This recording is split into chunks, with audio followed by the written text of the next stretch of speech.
You do the intro or not? The fucking football show. That's what it's called. You can't do it, can you? I can drop the F-bomb, I guess.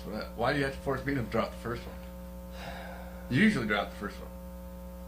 Hey folks, it's Uncle Jimbo. I'm Kev. And this is the fucking football show. And that officially makes it so we don't have to worry about who is going to drop the first F-bomb. Kev used to be the one. I used to be the one, but Jimbo's taking that over. Recently it's me, and so I decided that we needed a name for the show. And it gets it out of the way, and I like saying the fucking football show. And it sounds great. If they can have the best damn sports show, period, we can have the fucking football show. We get guests, so. We'll have guests. Sometimes hot guests. Dude, you know Badger football players. Don't sell yourself short. I don't think I can have them on. Yeah, we can. We totally can. So anyhow, big news this week. The Patriots and Bill Belichick are cheaters. They're cheaters, dude. Are you about to say fucking cheaters? They're fucking cheaters. They are complete, total, utter cheaters. Here's the problem. Videotaping signs. So, what? Videotaping Yeah, like none of the other NFL teams. None of the other NFL teams are doing it obviously because they didn't get caught. How many coaches and players have come out of that system and have said nothing? Not a damn thing up to this point. Because obviously Bill Belichick and Robert Kraft, his cheating owner, have been paying him off. No. Because everybody does it. How come everybody else didn't get caught? How come they cheated against the Packers? Because that? They're cheaters. Maybe the Patriots guy is just not that smart. Maybe he's just, what is it, just Bill Belichick and one guy running around trying to find, to cheat the signs? Was he wearing like blaze orange or something? Because Eric Mangini knew who he was. See, and he knew they were cheating. See? I think they should have forfeited the game. They was caught in the first quarter. He could not. And they were caught cheating. So, let's just move on. This is a ridiculous stuff. Move on. This isn't the free fly. We're not talking about political advertising, mister. We're talking about a franchise that has a history. Okay, hey. Won Super Bowls, and it's obvious they were cheating. No. Everybody does. It's not cheating. They just get caught. Everybody does it. They just got caught. That's why none of the other... if you ain't cheating, you ain't trying. If you get caught, you ain't trying hard enough. If you get caught, you ain't trying hard. So they were fined... Bill Belichick was fined $500,000. $500,000. Robert Kraft found that in the change drawer. I'm sure Robert Kraft will probably take care of him. Don't have to worry about that. And the team's fined $250,000, I think. What the hell? What a joke. And when they go to the playoffs and maybe probably the Super Bowl because they are just stacked. What, did videotaping get them Randy Moss? No, the Packers not jumping on the ball and taking it in several. Why didn't we take Randy Moss? Why didn't we want Brett to have a nice receiver? All his new ones are broke. All his new receivers are Jennings is broke. He can't even got no new toys, man. I like 89, but that's not enough, dude. Carlisle's hurting this week. We're gonna have like 3 receivers maybe, and no running back. That ain't right. Well, we might have a running back. We don't know. The Philadelphia defense is tough, rough. Go hit the pause. I forgot my drink. Fucking get the glicks. So take two. So what do you got, Kev? So it's over. I mean, the Patriots are cheaters. No, it's fine. Whatever. They're not. It's part of football. The Patriots were caught. Sean Salisbury. This might be the one time I agree with Sean Salisbury. And he's like, listen. Everybody's looking for competitive edge.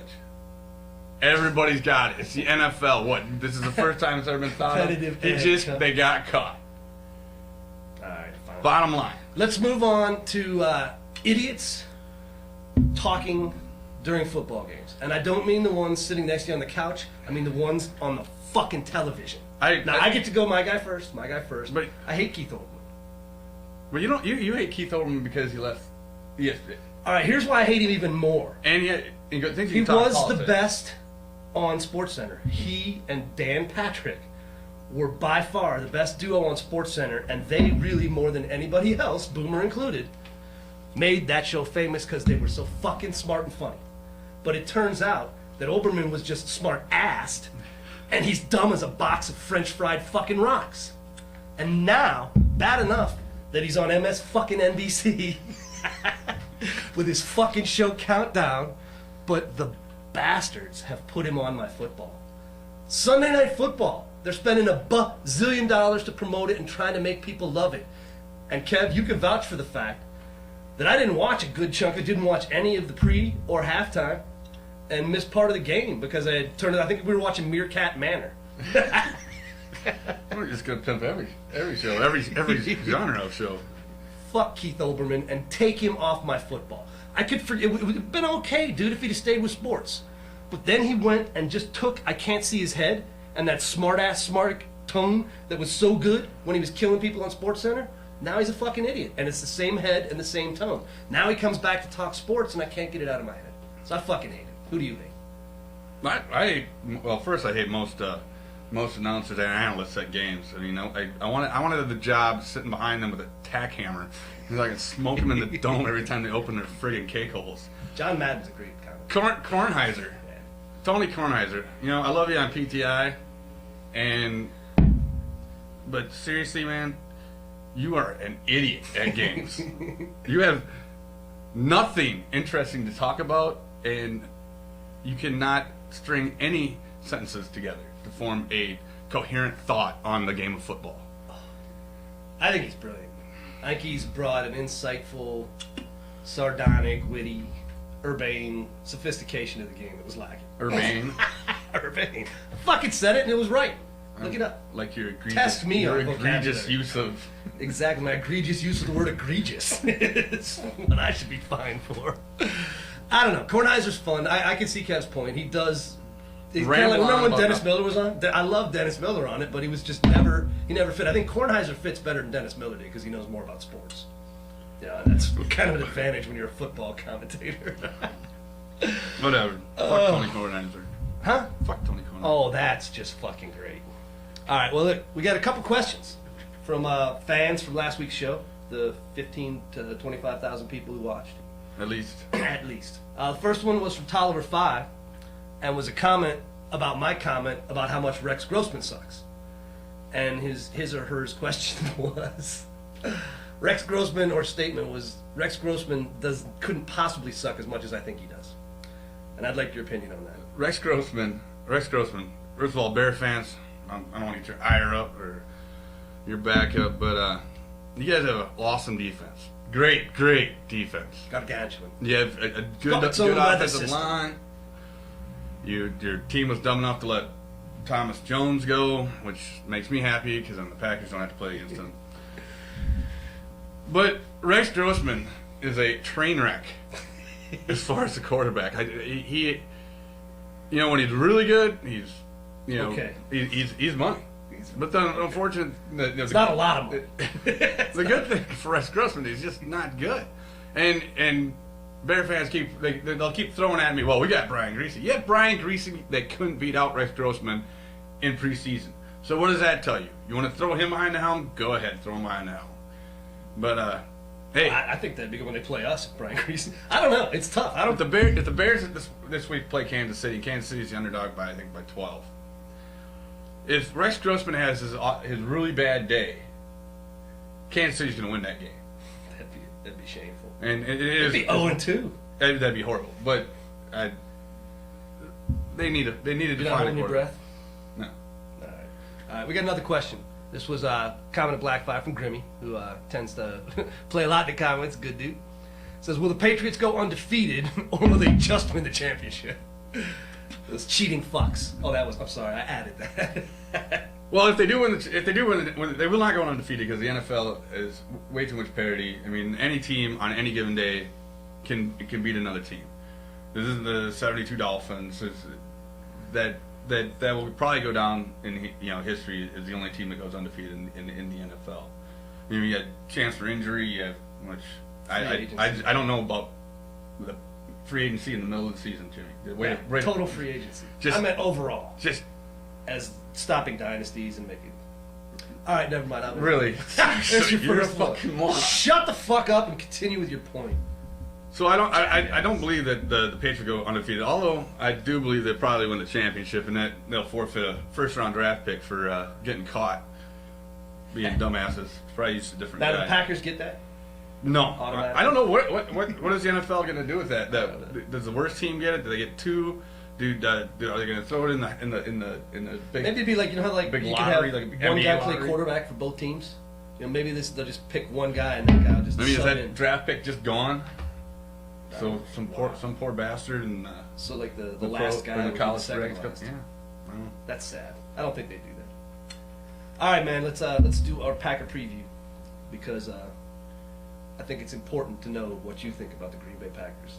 It is important to know what I think about the Green Bay Packers. All our receivers are broke. All our How receivers many we broke. got left? We have down driver, got a hurt foot, though he played like he didn't. No, he's injured. He's still tough. He's really tough. We gotta get our running game going, and that means getting the offensive line working together. Because Brett was hit 11 times last week, sacked 4 times. How good's the D line we're going against? D line's similar to Philadelphia's D line, Which is a bad thing. So Because Philadelphia's D line's a bad. they run the same kind of defense because they got one of the offense. I believe the defensive coordinator came from the Philadelphia Eagles. So not the same personnel. They run the same schemes. We need our fat guys to do better. Dude. They didn't do much last week. They didn't protect Brett. They didn't let him run. It wasn't fun to watch. It was painful. Not just the fact that you had us sitting at the stadium bar looking at a TV. Like, picks the only seats. This bar has, 6,000 flat screen televisions. Kev picks the only seats in the house. We're watching the game at like a 45-degree angle like this. That was fun. Whatever. I'm not sitting there this I don't week. care. I know you don't care. Sit outside. Dude, we get... TV's outside. Hey, guess whose birthday's tomorrow? And you're not working. I turned 24 for the 13th time. So you're not working. Do you know what we're doing, or are we just gonna wing it? I'm just gonna wait. We're gonna do a little grilling. Right on. Yeah. Dude, it's like 2 blocks to Chase State up. Street. I Yeah. imagine we can find something to do. Mm-hmm. That makes Sunday a wicked good hangover for the games. We'll see. Probably be drinking shots of Black House at Stadium Bar. You're pimping Stadium Bar, aren't Nah, you? I don't know. I'm figuring they owe me money at some point. Fuck Wando. Oh, you... Oh, you want me to cut that? You scared now? No. Why you gotta say that? That's not good. All right. Well, hey, you got anything else? Well, the Bears play. Well, we talked about the Bears. Packers play against big fat quarterback Mr. Lorenzen from Kentucky. J. Red Lorenzen. I saw him play in college. He wasn't quite as fat as then, but he was still big and fat. The Lions play Minnesota, Hopefully they'll both lose. and I hope Minnesota loses because I hate Minnesota. Yeah. I hate the whole state of Minnesota. I kind of do too. I would trade Minnesota to Canada for British Columbia, so we have a straight shot to Alaska. All right, now hold on. Let's go with that thought because I always figured that the Upper Peninsula of Michigan was really part of Wisconsin, and I don't understand why we haven't kicked their ass and taken that back. And if you ask most of the Yoopers, which I have, they prefer, well, the smart ones, to be part of Wisconsin, and then we move the capital of Wisconsin from Madison to Green Bay. You're an idiot. And on that note, the fucking football show is over. See you next week. Yeah. The fucking football show. I like the fucking football show.